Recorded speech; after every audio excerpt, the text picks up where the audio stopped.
When you smoke, you inhale over 4,000 chemicals. It's a toxic, poisonous mix of substances, including ammonia, the bleach in toilet cleaner, acetone, the chemical in nail polish remover, benzene, found in paint stripper, and hydrogen cyanide, used in rat poison. And smoking delivers it straight into your body.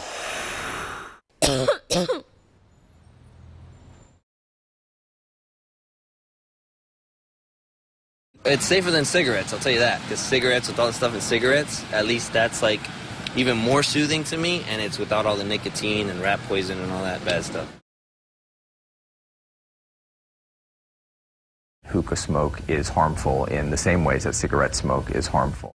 In all studies, including other studies we have conducted, shows that people who smoke hookah believe it's less harmful than cigarettes, which is not supported by any scientific evidence. On the contrary, there are studies that show that 1 hour of hookah use is equivalent to more than several packs of cigarettes smoked, and in some study up to 100 cigarettes.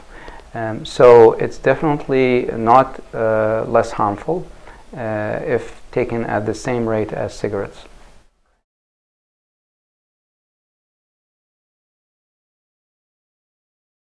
We found that overall we had a more than 40% increase in hookah smoking, and we found it more common among young people, those with a college education, and non-Hispanic whites. So I believe this is kind of a trendy thing, and people are socializing. They go and have a hookah and chat and meet. And the trend is kind of worrying that they even share the same mouthpiece. Most people use the same mouthpiece when they're smoking hookah, and that can cause transmission of infectious diseases. And then in my recent trips to the Middle East, I saw the same trend among young people there. It is also, usually it was only among elderly people who used to smoke hookah. Now it's among everybody, especially females, which wasn't the case. So we did 2 studies, and this is the second one, and we've noticed that the same trend is happening here. You want to have a couple people there. It's more of a party, get-together atmosphere thing, social. Yeah. Cigars a loner thing. Well, my friends were doing it, and I tried a couple of theirs, and then I was like, wow, this is really fun, so I bought my own. It got pretty expensive going to hookah bars all the time. I mean, it can be pretty expensive when all the components and stuff like that are relatively inexpensive just by yourself. Wherever there are hookah lounges, there are more likely teens to smoke, according to our study results. It's flavored smoke. It's mostly used by the Arabic countries, but everybody seems to enjoy it. It's quite fun just to go meet friends for dinner and have shisha and stuff, so it's a nice social activity to do. It gives you a sort of satisfaction. I feel relaxed when I smoke shisha. I think it's alright. Like, if you smoke it too long, it makes you a bit dizzy. It's good, better than cigarettes. In shisha, there is no nicotine that you can get from it. I started smoking shisha with my mates when I was quite young. It was just something that we thought was cool because a lot of our elders used to do it, and it's quite accepted in the community, and it just became part of, just what we used to do when we used to chill out together, play pool, eat food, watch football. I used to smoke shisha probably twice a week for half of the day, each of those days of the week. I used to get a lot of headaches. I used to feel sick quite often after smoking shisha for long periods of time. Used to get a lot of chest pains. My throat always used to feel quite tickly. I used to get a lot of throat issues, like get a cold and sore throat quite often.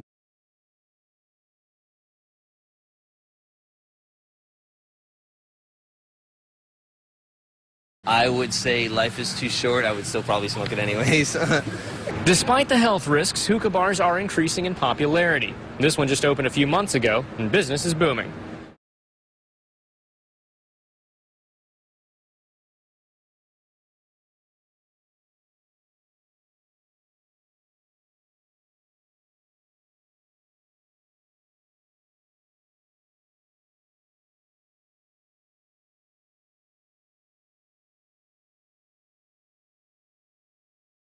I'm I'm glad for the smoke ban because it prevents secondhand smoke.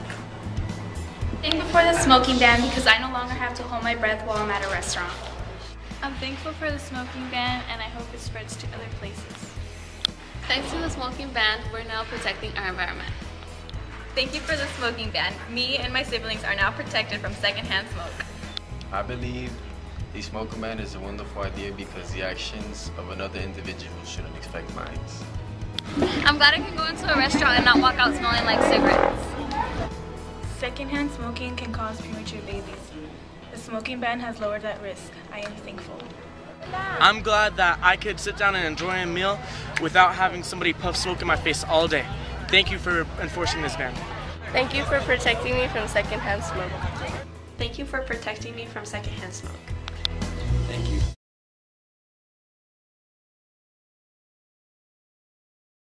I'm the owner of the Hookah Lounge in Sheboygan. I opened in September of 2006 and business is going very well. The Hookah Lounge is a hookah bar. I sell no food products and I also do not sell any intoxicating beverages. The Hookah Lounge is not a bar or a restaurant.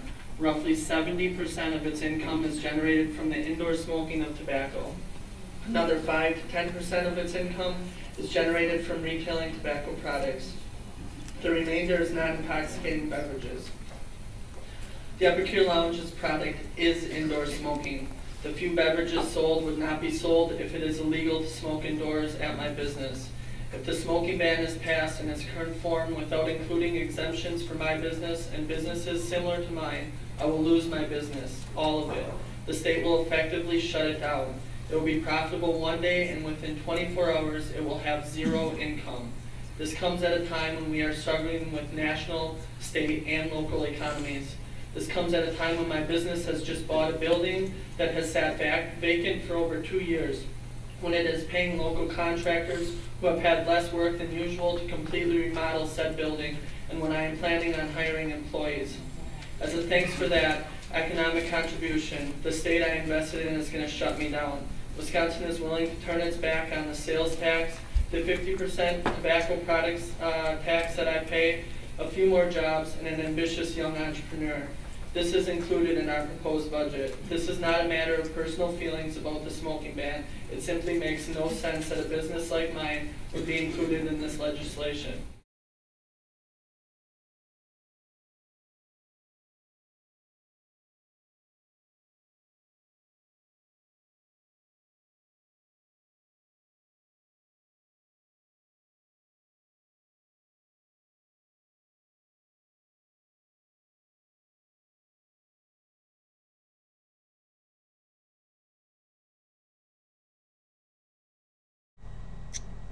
So basically, I'm going to show you guys what this stuff is and explain a little bit like what the concept is. It's really big over in Germany and England apparently, or so I'm told. And basically what these are they're these like porous little mineral rocks, and they have glycerin and added flavoring inside them, and the mineral rocks absorb the flavoring and allow the glycerin to be cooked in a similar way that tobacco allows the flavoring and agglutinating agents in the normal shisha, tobacco-based shisha, the same way tobacco-based shisha works. So yeah, it's a pretty cool concept. I mean, a really good way to get around this like smoking bans. Apparently that's why it was developed over in Germany, but and also great for people. You know, it's the weirdest non-tobacco shisha, I guess if you can even call it that. Weirdest non-tobacco shisha I've seen. I mean, there's of course all the herbals, but this sort of takes it to a whole new level. So I mean, I would say cut, but it's not really cut. They're just like little stones. They're like literally little rocks, and they pack a whole bunch of glycerin. You can see on the bottom all the glycerin in there. They just pack a whole bunch of glycerin in there, and there it goes.